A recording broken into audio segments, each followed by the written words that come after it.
Hi, welcome to my journey of planting red Fife seed and growing it and tending it and making it into bread eventually that I can eat. Here's the plot we're going to be using. It is 4x14. It used to have raspberry bushes, but they were dead, so I dug them up. I've weeded and I've raked this soil so that it's nice and even. There's a ton of worms and centipedes and compost in here, so it's super healthy and ready for some seed. This is the seed we're going to be using, organic red Fife wheat. Red Fife is one of Canada's oldest wheat. It was brought to Ontario by the Scottish settler David Fife. Look at that. Doesn't that just look delicious? If you eat it just like this, you can chew it and it turns into a kind of gum because the gluten sticks together. Organic red Fife was super successful in the Red River Valley because it was very adaptable. It's a land-raised wheat that can adapt to the changing temperatures, which in Canada you gotta be able to adapt. It could be planted in the winter or it could be planted in the spring, and it was really good for milling and for baking. So I didn't film it, but I've made 4 rows in this plot. Now we're gonna plant the seeds. I'm just gonna plant these by hand, just going along the rows, dropping 1 seed, maybe every inch or so. Oh, look what we have here. A little worm.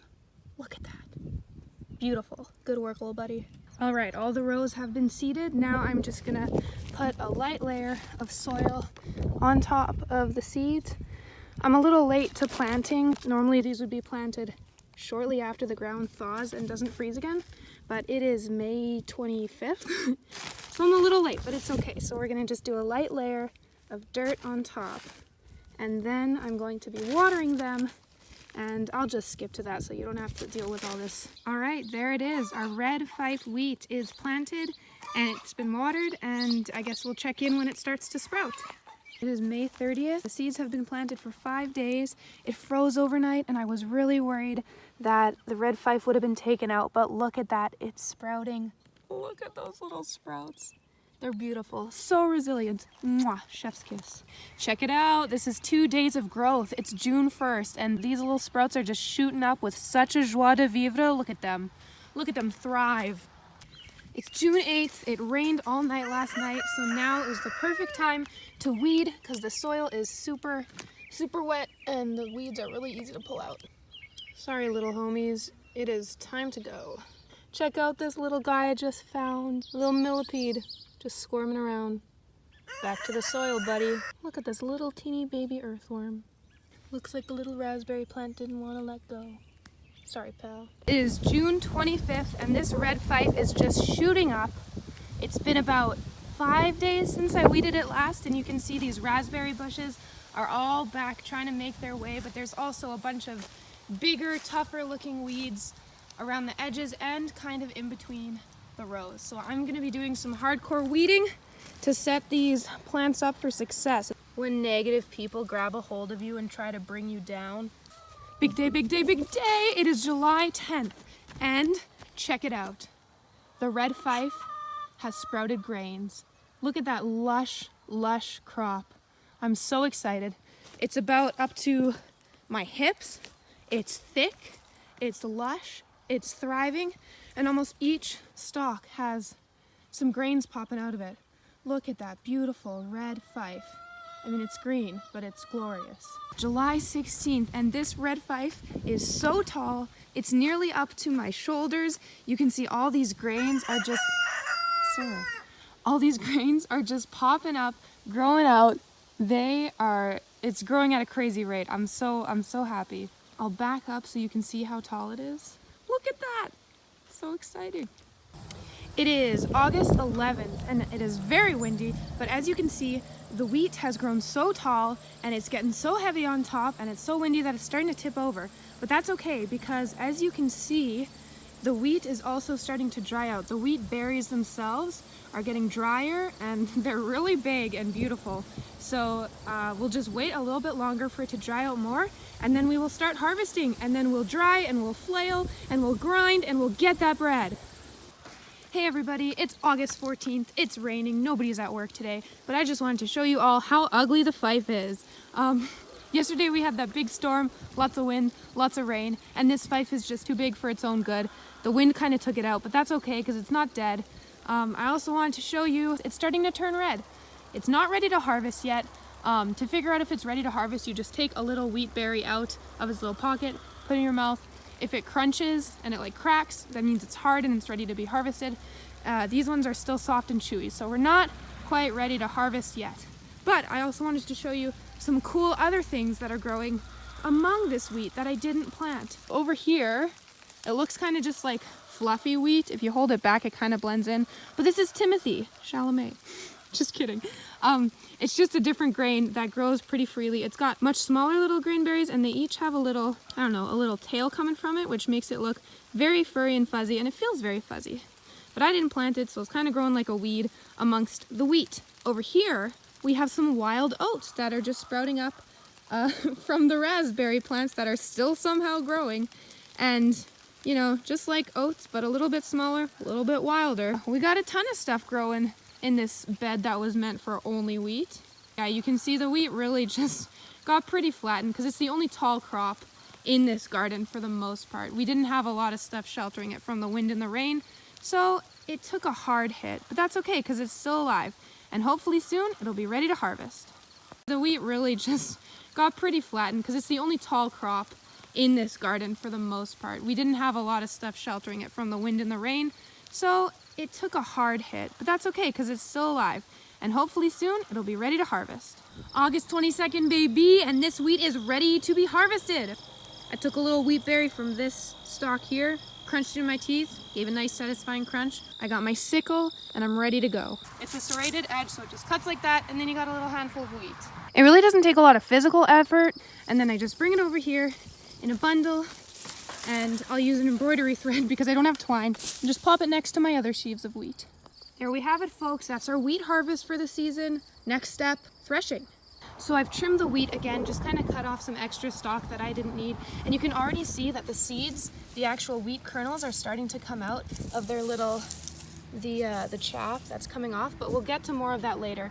But another good reason why you should wait until your wheat is dry to harvest, even if you're really eager to do it like me, it is best to wait until it's very dry, because if it's not dry, the kernels aren't going to want to come out. Because right now, this piece is really dry, so I could do it with my hands. It's really time consuming, but I could just release all the kernels with my hands.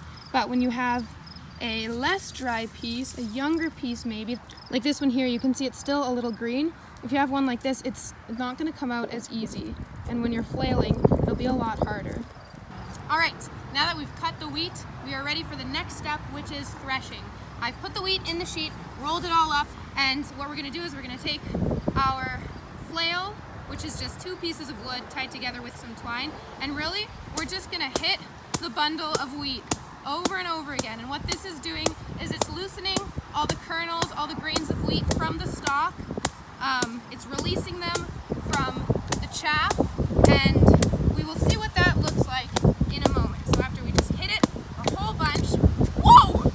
Shout out to Mr. Wilson for this hack of rolling it up into the sheet so that it doesn't go flying everywhere. That's been proving very useful. But now we can see, if you bring the camera closer, that flailing it has released a whole bunch of the grain from the stalks. And that stuff that's blowing away right now, that is the chaff. That's kind of like the hull of the grain. We don't want to grind that part, we don't want to eat that part. And the seeds are falling down like nice little kernels of wheat. So that's that step pretty much done. And we will move on to winnowing. All right, now we are going to winnow. So I'm taking a bunch of these seeds that we have released from the stalk and from the hull and just throwing it onto the winnowing board. There's some heads of grain that are still kind of fully attached, but that's fine. The wind will deal with that. And then all we have to do is let the wind do its work. So it's gonna look like most of the wheat is just flying away, but I promise it's just the hulls, it's just the chaff blowing away in the wind. Looks like I'm a bad shot. It's not. We don't need that stuff.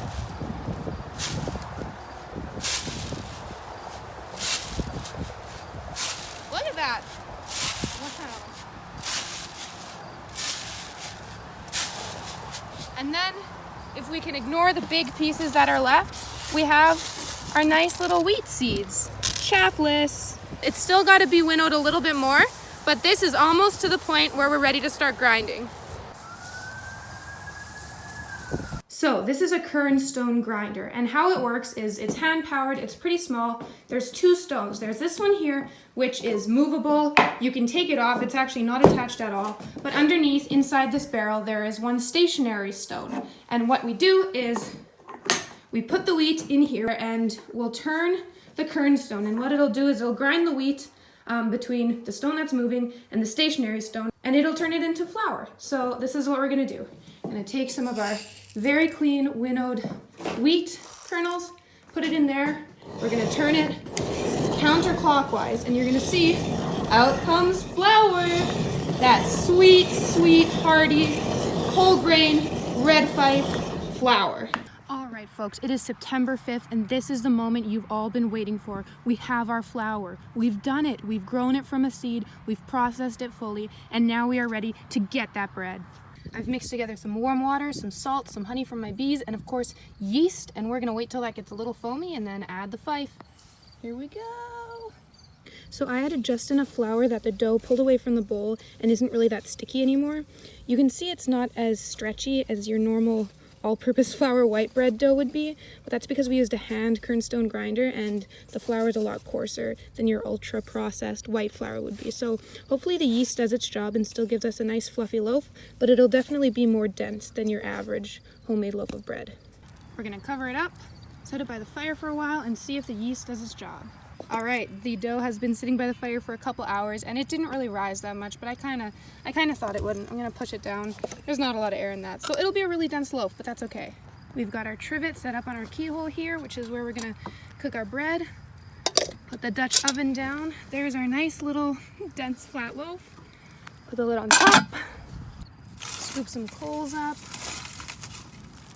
Throw them on the lid to get a nice even bake from the top and from the bottom. We don't want to just char our bread on the bottom. And we'll let that sit for a little while and check on it later. All right, it's been about 30 minutes. Look at that. Ladies and gents, this is the moment you've waited for. After 3 months of laboring and loving this wheat, it is finally a loaf of bread. Look at that, it's crisp, it's a little dense, toasty on the bottom, but not too bad. We're gonna cut into it. Here we go.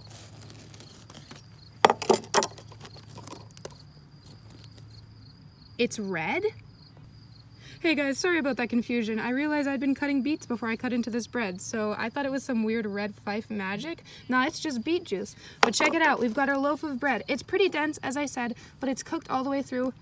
Crisp on the top, soft in the middle. It looks very hearty. I'm gonna give it a taste test. You have never tasted such a nutty, flavorful, hearty bread before. I don't want to toot my own horn, but this is delicious. Red Fife, thank you for your sacrifice. There you have it, folks. Bread from scritchety scratch. From seed to my stomach. This has been an adventure in Red Fife. Thank you for joining me for 3 months and 15 minutes. I hope you all enjoyed. Hope you learned a thing or two, and I want to encourage you all to get that bread. Peace out.